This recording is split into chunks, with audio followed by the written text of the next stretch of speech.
అందరికీ నమస్కారం. Welcome to prime 9. ఇటీవల పాకిస్తాన్ అలాగే భారత్ యుద్ధాన్ని ఆపాయని చెప్పేసి డొనాల్డ్ ట్రంప్ తనకు తానుగా ఒక ప్రకటన చేసుకున్నారు. అయితే ఈ ప్రకటన ద్వారా ఆయన ఏం చెప్పాలనుకున్నారంటే, ఈ రెండు దేశాల మధ్య యుద్ధాన్ని నేనే ఆపేశాను, సో రెండు దేశాలు కూడా అణుయుద్ధాలకి సంసిద్ధమవుతున్నటువంటి తరుణంలో నేనే అడ్డుకున్నాను అని చెప్పినటువంటి పరిస్థితి. సో ఆయన ప్రకటన చేసిన వెంటనే పాకిస్తాన్ ప్రధానమంత్రి షహబాజ్ షరీఫ్ తన అఫీషియల్ ట్విట్టర్ హ్యాండిల్లో ఆయన ఒకటే చేశారు. ఏంటంటే, ఖచ్చితంగా డొనాల్డ్ ట్రంప్ దేశాన్ని ఇప్పుడు ఉన్నటువంటి ఉద్రిక్తలను ఆపాడు, సో ఖచ్చితంగా ఆయనకు రుణపడి ఉంటాము. ఆయన చేసినటువంటి ప్రయత్నం వల్ల ఈరోజు రెండు దేశాల మధ్య ఉన్నటువంటి ఉద్రిక్తతలన్నీ కూడా తగ్గాయి. ఖచ్చితంగా డొనాల్డ్ ట్రంప్ అలాగే అమెరికాకు సంబంధించి వాణిజ్యపరమైనటువంటి సంబంధాలు ఇంకా కూడా మెరుగుపడతాయి, దౌత్యపరమైన సంబంధాలు మెరుగుపడతాయి అని చెప్పేసి ఆయన మాట్లాడారు అని చెప్పేసి ఆయన వెంటనే ఒక ట్వీట్ చేసినటువంటి పరిస్థితి. ఆ ట్వీట్ తర్వాత మళ్ళీ ఇంకొంచెం రెచ్చిపోయినటువంటి డొనాల్డ్ ట్రంప్ ఏం చేశారంటే, ఇద్దరిని కూడా నేను మందలించి ఏదో యుద్ధాన్ని ఆపాను అన్నట్టు అర్థం వచ్చేలాగా ఆయన కొన్ని మాటలు కూడా మాట్లాడినటువంటి సిచ్యువేషన్. అయితే దీని మీద ఇప్పటివరకు ఇండియా కనీసం స్పందించలేదు. కారణం ఏంటంటే, డొనాల్డ్ ట్రంప్ కాళ్ళు పట్టుకునేది ఎవరు? పాకిస్తాన్. అంతేకాకుండా డొనాల్డ్ ట్రంప్ ఏమన్నాడు, 2 గ్రేటెస్ట్ నేషన్స్ అంటే రెండు దేశాలు కూడా చాలా గ్రేటెస్ట్ నేషన్స్ అంట. అంటే భారత్ గ్రేట్ నేషనే, అలాగే పాకిస్తాన్ కూడా గ్రేటెస్ట్ నేషన్. ఎందుకు గ్రేటెస్ట్ నేషను? ఉగ్రవాదాన్ని తెరపైకి తీసుకువచ్చి ఉగ్రవాదులను పెంచి పోషించి ఈరోజు కేవలం భారత్ మీదే కాకుండా ప్రపంచ ఉగ్రవాదాన్ని పోషిస్తున్నటువంటి దేశం పాకిస్తాన్. పాకిస్తాన్లో ఉన్నటువంటి ఉగ్రవాదం లేసేందుకు భారత్ రకరకాలైనటువంటి చర్యలు తీసుకుంది. ఆపరేషన్ సింధు తోటి దాదాపుగా దాన్ని పరిసమాప్తం చేసేటువంటి ప్రయత్నం చేస్తుంది. మరోపక్క ఇప్పటికే ఆపరేషన్ టెర్రర్ పేరుతోటి ఏదైతే సరిహద్దులో ఉన్నటువంటి ఈ ఉగ్రవాదం లేపేస్తుంది. మరి అలాంటి దేశం ఎందుకు గ్రేట్ నేషన్ అవుతుంది?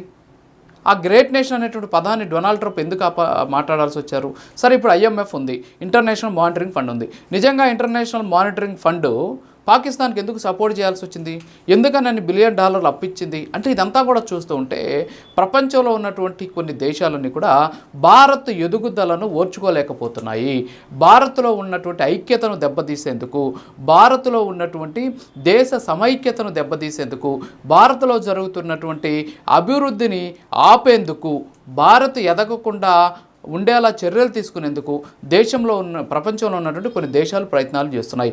అందులో అగ్రరాజ్యమైనటువంటి అమెరికా కూడా ఇలాంటి ప్రయత్నాలు చేస్తోంది అనేటటువంటి అనుమానాలు వ్యక్తమవుతున్నాయి. ఎందుకంటే డొనాల్డ్ ట్రంప్ భారత్కి చాలా సన్నిహితుడని చెప్పేసి, భారతదేశంతో మంచి మిత్రత్వం ఉందని చెప్పేసి, మోడీ నేను ఫ్రెండ్ అని చెప్పేసి ఇన్ని మాట్లాడినటువంటి ఒక వ్యక్తి ఎవరైతే ఉగ్రవాదాన్ని పెంచి పోషిస్తూ ఉన్నటువంటి ఇంకొక కంట్రీని గ్రేట్ నేషన్ అనడం పైన అసలు ఏ సమాధానం చెప్పాలో కూడా అర్థం కానటువంటి సిచ్యువేషన్. సో కళ్ళ ముందు కనిపిస్తుంది, అక్కడ చనిపోయింది ఉగ్రవాదులు. ఎవరైతే ఫ్లైట్ని హైజాక్ చేశారో అతను చనిపోయారు. అంతేకాకుండా పుల్వామా ఘటనకు కారణమైనటువంటి వాళ్ళు చనిపోయారు.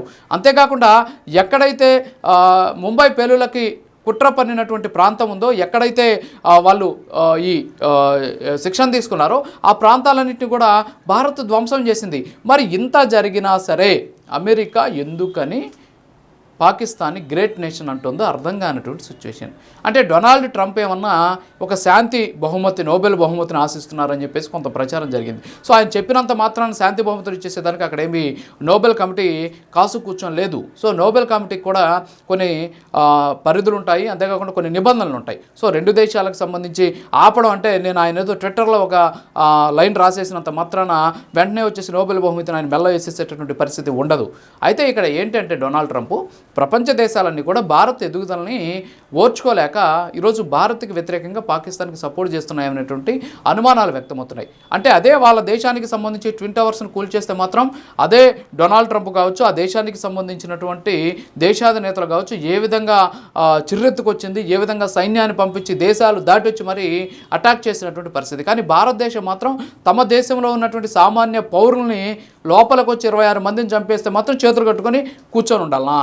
అంటే ఆ దేశం మీదకి వెళ్ళకూడదా? అంటే ఆ దేశంలో ఉన్నటువంటి ఉగ్రవాదం లేపేయకూడదా? మరి ఇది ఎక్కడి న్యాయము? అంటే మీకు ఒక న్యాయము, భారత్కు ఒక న్యాయమా? ఎందుకని భారతదేశం మీద ఇంత కక్ష పెంచుకొని అల్లాడిపోతున్నారు? ఇంకో పక్క చైనా తన వక్రబుద్ధిని చూపిస్తుంది. చైనా ఏం చేస్తుంది? పక్కనే ఉన్నటువంటి మన దేశానికి ఆనుకున్నటువంటి అరుణాచల్ ప్రదేశ్లో పేర్లు మారుస్తుంది. నీకెక్కడి నుంచి వచ్చింది ఆ రైట్? ఎందుకని చైనా ఈరోజు భారత్ మీద పడి ఏడుస్తుంది? ఇంకో పక్క టర్కీకి సంబంధించి భారత్ ఏ విధమైనటువంటి సహాయ సహకారాలు అందించింది గతంలో? అంతేకాకుండా భారత్కు సంబంధించి ఏ విధంగా వాళ్ళకి అవసరమైనటువంటి కష్టాల్లో ఉంటే ఆపన్న హస్తం ఇచ్చింది ఆపదలో ఉంటే. మరి అవన్నీ కూడా మర్చిపోయి భారత్ మీదకి ఎందుకు వీళ్ళందరూ కూడా ఎగదోస్తున్నారు? ఎందుకు ప్రపంచ మీడియా అంతా కూడా, పాశ్చాత్య మీడియా అంతా కూడా ఎందుకు భారత్ను వ్యతిరేకంగా చూపించడానికి ప్రయత్నం చేసింది? ఉగ్రవాదులను మిలిటెంట్లుగా ఎందుకు రాసింది? ఉగ్రవాదులకి అలాగే మిలిటెంట్లకి ఎంత తేడా ఉంది?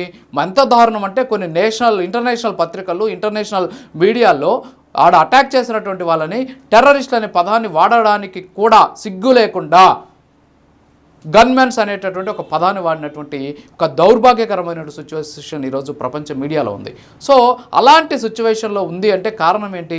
భారత్ మీద అసూయ, భారత్ మీద ద్వేషం, భారత్ ప్రజలలో ఉన్నటువంటి ఐక్యతను దెబ్బతీయాలి అనేటటువంటి ప్రయత్నం. సో వెరసి 140 కోట్ల మంది భారతీయుల మధ్య చిచ్చు పెట్టేటటువంటి ప్రయత్నం ప్రపంచ దేశాల్లో ఉన్నటువంటి కొన్ని అభివృద్ధి చెందినటువంటి దేశాలు భారత్ను అభివృద్ధిని కాకుండా ఆపేందుకు చేస్తున్నటువంటి కుట్రలో భాగమే ఇది అనేటటువంటి అనుమానాలు వ్యక్తమవుతున్నాయి. ఖచ్చితంగా భారత్ కళ్ళు తెరవాలి. సో మనకు మిత్ర దేశాలు, అంతేకాకుండా మనం చెబితే పరిగెత్తుకుంటూ వస్తారు, మన కోసం కాచు కూర్చుంటారు, మనం అంటే ప్రాణం ఇస్తారు, మనకంటే ప్రాణమిత్రులు. సో ఇలాంటి డైలాగులన్నీ కూడా పక్కన పెట్టేసి భారత్ ఇప్పటికే బ్రహ్మోస్ మనం తయారు చేసుకున్నటువంటి క్షిపణి వ్యవస్థ ఏ విధంగా పాకిస్తాన్ని అతలాకుతలం చేసిందో, ఈ రోజుకి కూడా కంటి మీద కునుకు లేకుండా పాకిస్తాన్కి చేస్తుందో, అలాంటి స్వదేశీ పరిజ్ఞానంతో తయారవుతున్నటువంటి యుద్ధ పరికరాలను సిద్ధం చేసుకోవాల్సినటువంటి అవసరం ఉంది.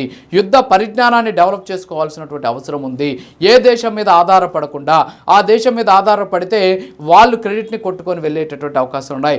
మనల్ని తక్కువ చేసేటటువంటి పరిస్థితి కనిపిస్తుంది. వాణిజ్యం పేరుతోటి భారత్ పాకిస్తాన్ నేను ఆపేశాను అని చెప్పినటువంటి పరిస్థితి. ఈరోజు భారత్లో వాణిజ్యానికి సంబంధించి ఏమున్నాయి సమస్యలు? ఈరోజు భారత్ వాణిజ్యపరంగా ఎంత అభివృద్ధి చెందుతుంది? ఏ విధంగా వాణిజ్యపరమైనటువంటి అభివృద్ధి సాధిస్తుంది? గణనీయమైనటువంటి అభివృద్ధి సాధిస్తుంది. మరి నేను వ్యాపారాలు చేయను, వాణిజ్యం చేయనని చెప్పేసి బెదిరించి యుద్ధాన్ని ఆపానని చెప్పేసి డొనాల్డ్ ట్రంప్ చెప్పడంలో ఉద్దేశం ఏంటి? అంటే ఎవరు డొనాల్డ్ ట్రంప్ నడిపిస్తున్నారు? అంటే భారత్ ఎదగడం డొనాల్డ్ ట్రంప్కి ఇష్టం లేదా? అసలు ఎందుకని డొనాల్డ్ ట్రంప్ ఇలాంటి వ్యాఖ్యలు చేశారు? సో అంటే భారత్ మీద కక్ష, భారత్ మీద ద్వేషం.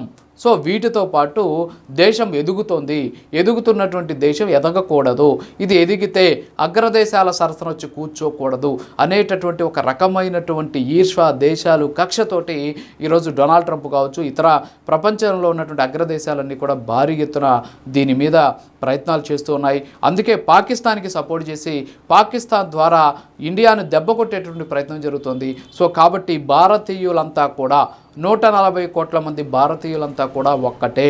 ఈ 140 కోట్ల మంది భారతీయులు ఒకే మాట, ఒకే బాట, ఒకే ఆలోచన అనే విధంగా ముందుకు సాగితే తప్ప ఈ ప్రపంచ దేశాల కుట్రలను తిప్పికొట్టలేనటువంటి సిచ్యువేషన్ ఉంటుంది. ఇది వాళ్ళ డెస్క్ అనాలిసిస్. మరో అనాలిసిస్లో మళ్ళీ కలుద్దాం. నమస్కారం.